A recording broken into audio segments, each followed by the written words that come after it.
श्रोताओं, हमारे जीवन में कला, संस्कृति, नृत्य, संगीत इसका बहुत अहम स्थान है।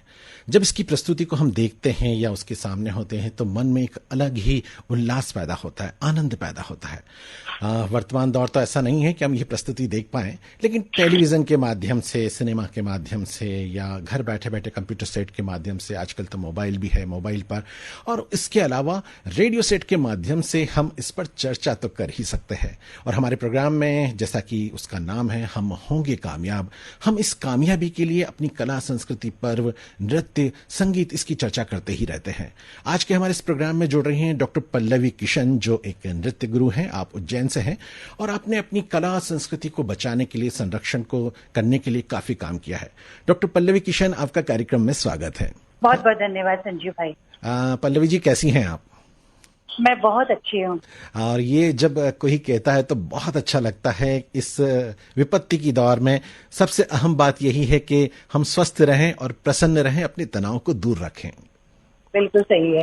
आप नृत्य गुरु हैं, बच्चों को नृत्य की तालीम देती हैं, नृत्य की शिक्षा देती हैं। उसके अलावा आपने मालवा की जो पारंपरिक लोक पर्व हैं, संस्कृति है, उसको बचाने के लिए भी काफी कार्य किए हैं।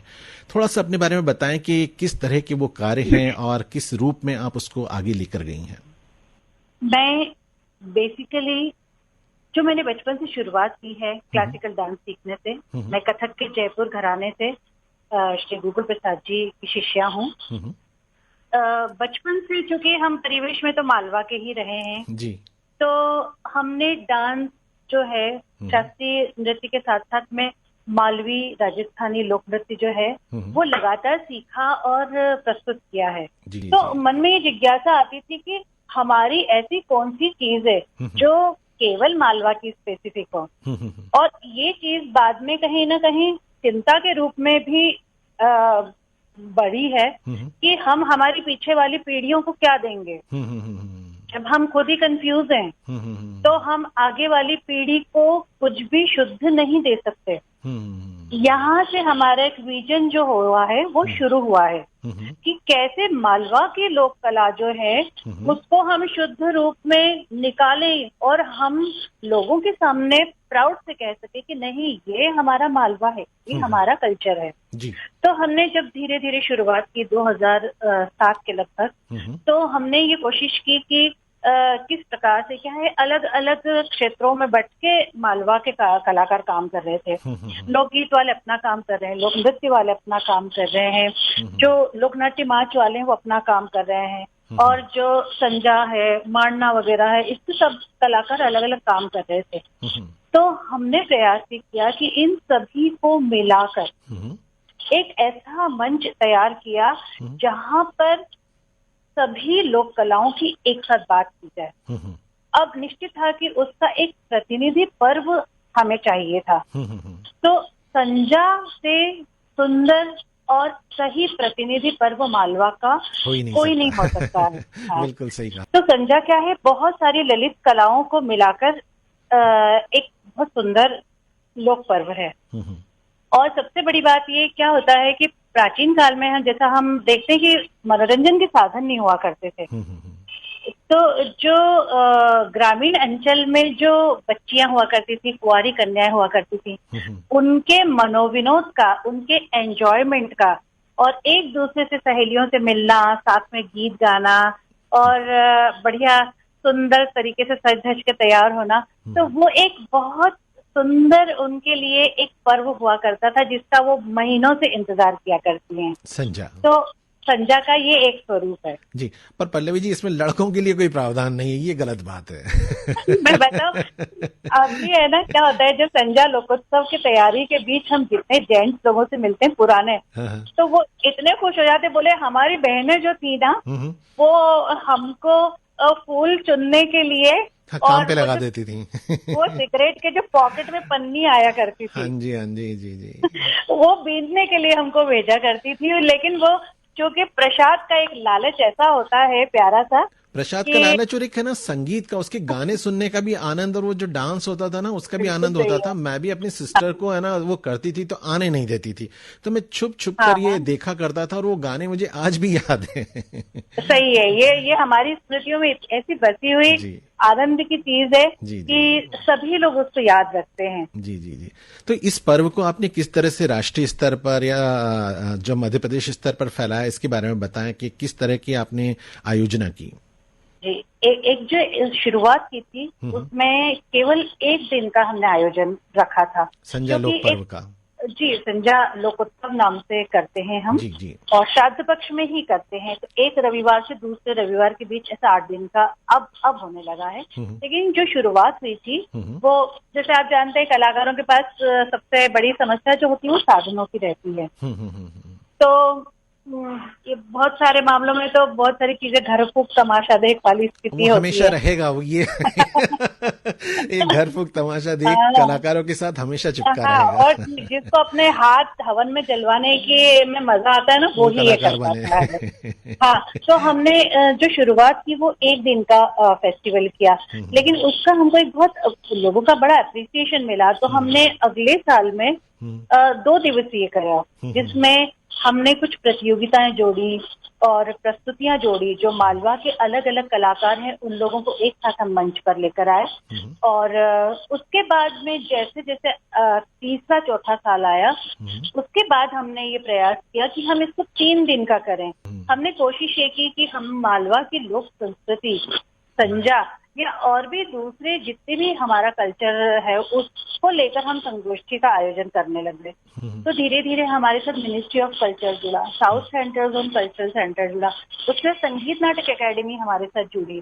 और जो संगोष्ठी हम बहुत छोटे स्तर पे कर पाते थे वो आज की तारीख में अंतर्राष्ट्रीय शोध संगोष्ठी होने लगी है, जिसमें केवल देश के ही नहीं विदेशों से भी विद्वान आने लगे हैं। आजकल दीवारों पे गोबर से संजा बनने की बजाय जो कागज के संजा चिपकने लगी है। वो एक बहुत बड़ी चिंता है आज की तारीख में, क्योंकि हमारी लोक संस्कृति जो है उसका जो एक मूल स्वरूप है वो अब धीरे धीरे पीछे छूटता जा रहा है। तो आज की जनरेशन में एक गौरव का भाव जगाना बहुत जरूरी है कि ये जो आर्ट है हमारा, ये हमें पीछे नहीं छोड़ना है। गोबर में हाथ डालना कोई गंदी बात नहीं है या खराब चीज नहीं है, वो वंश को हम पवित्र मानते हैं। तो ये भावना बच्चों तक जगाना आज की तारीख में बहुत ज्यादा जरूरी है। तो इसके लिए हम लोगों ने गांव-गांव जाकर काम किया और इसका हमें इतना अच्छा रिस्पांस मिला है कि जो बच्चे 5-6 साल से छोड़ चुके थे, जो पानी चिपकाने लगे थे, उन्होंने भी शपथ ली कि नहीं, हम हमारी दीवारों पर जैसे गोबर की पारंपरिक संजा बना करती थी, हम वैसी ही संजा बनाएंगे। जी। तो मेरे ख्याल से ये एक बहुत बड़ी उपलब्धि और बहुत बड़ी सफलता। निश्चित रूप से जिस तरह से आपने काम किया वास्तव में तारीफ काबिल है।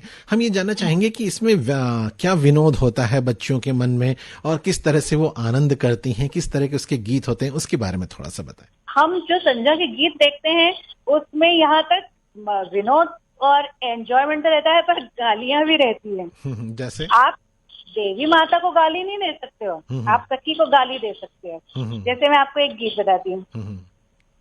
संजाबाई का लाड़ा जी, लुगड़ो लाया जाड़ा जी, अस्ते लाया दारी का, लाता गोट किनारी का, संजाबाई तो गोलमोल, लुगड़ो लाया झोलमोल। तो यहाँ देखिए वो संजा को दारी बोलते हैं, आप देवी को दारी नहीं बोलोगे कभी भी। संजाबाई का लाड़ा जी, लुगड़ो लाया जाड़ा जी।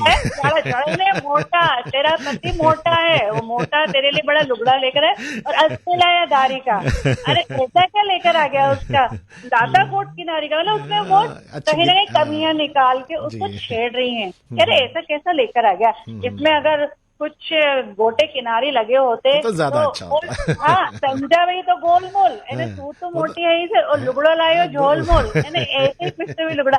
तो ये एक इतना बढ़िया एंजॉयमेंट रहता है। उसके अलावा भी क्या होता है कि यहाँ पर संजा का जो एक प्रेम रहता है, एक परिवार। देखिए संजा का जो किला कोट है, मैं आपको बताऊं कि ये एक तरह से जो एक कुंवारी कन्या होती है जो अब विवाह के लिए तैयार, उसका मतलब होने वाली है, उसकी तरफ होने जो वाला है। अग्रसर होती है वो। हाँ, तो ये एक प्रकार से घर की जो बड़ी बूढ़ी महिलाएं, इनके द्वारा उसको की भावी ट्रेनिंग है। जीवन के लिए तैयार करना है। या, बिल्कुल बिल्कुल। केला कोड जो है वो जीवन की परिधि और मर्यादाएं हैं, हम्म। है ना।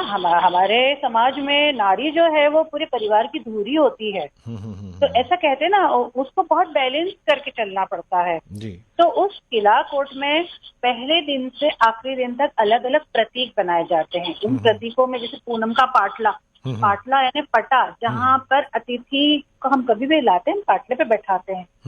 तो किस प्रकार आतिथ्य करना, और पूनम उसमें पांचे रहते हैं, दूध पांचे पंच तत्व का प्रतीक होता है। अलग अलग फिर आगे बढ़ते जाते हैं तिथियां, और सूर्य चंद्र रहते हैं हमारे, उनको बीरा बोलते हैं, भाई कहते हैं। और इस प्रकार छबड़ी है, और पूरी धान की कोठी है।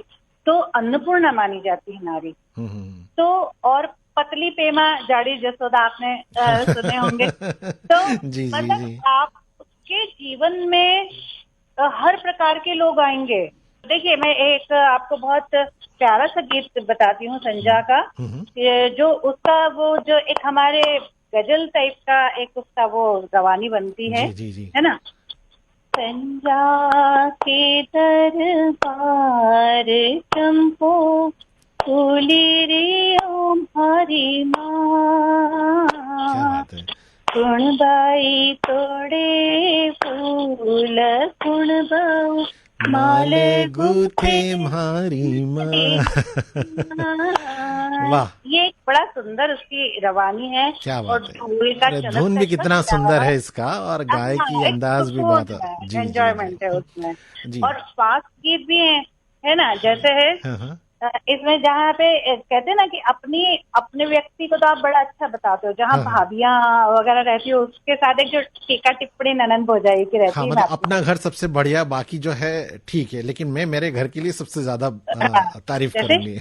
मारा आंगन में कुण कुण पोती पाचे रे भावरिया, चांद सूरज बीरो पोती बाचे रे भावरिया, चांद सूरज बहू के ओढ़ तनिया वे पे तनिया वे, संजा ननंद सिखावे रे भावरिया। क्या बात है।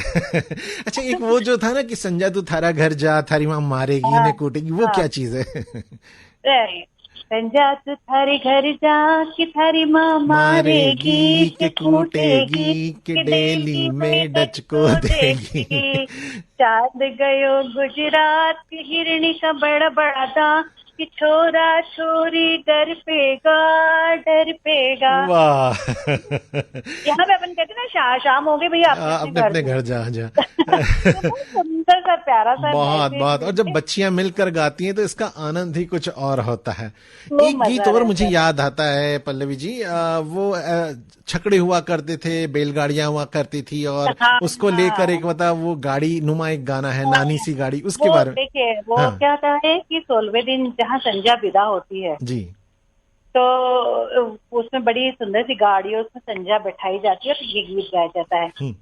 छोटी सी गाड़ी लुढ़कती जाए, की में बैठा संजा बाई, घगरो घमकाता जाए, चुड़लो खनकाता जाए, बिंदिया चमकाता जाए, चुड़लो बजाता जाए, बिछिया खनकाता जाए, छोटी सी गाड़ी लुढ़कती जाए।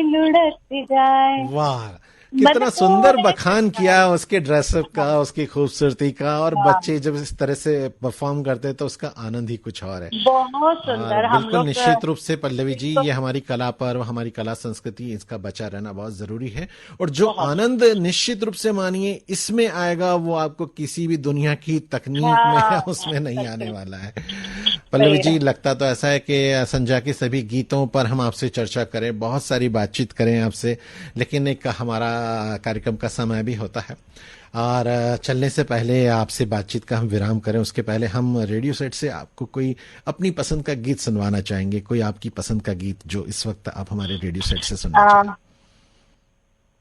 मुझे गीत बहुत पसंद है, उसमें बहुत अच्छी फिलोसॉफी है। जिंदगी के सफर में गुजर जाते हैं जो मकान वो फिर नहीं आते। क्या बात है। डॉक्टर पल्लवी किशन जी, डॉक्टर पल्लवी किशन, आप हमारे इस प्रोग्राम से जुड़ी, आपसे बहुत सारी बातचीत हुई, आपका बहुत बहुत धन्यवाद। सुनिए अपनी पसंद का ये गीत। जिंदगी के सफर में गुजर जाते हैं जो मकान वो फिर नहीं आते, वो फिर नहीं आते।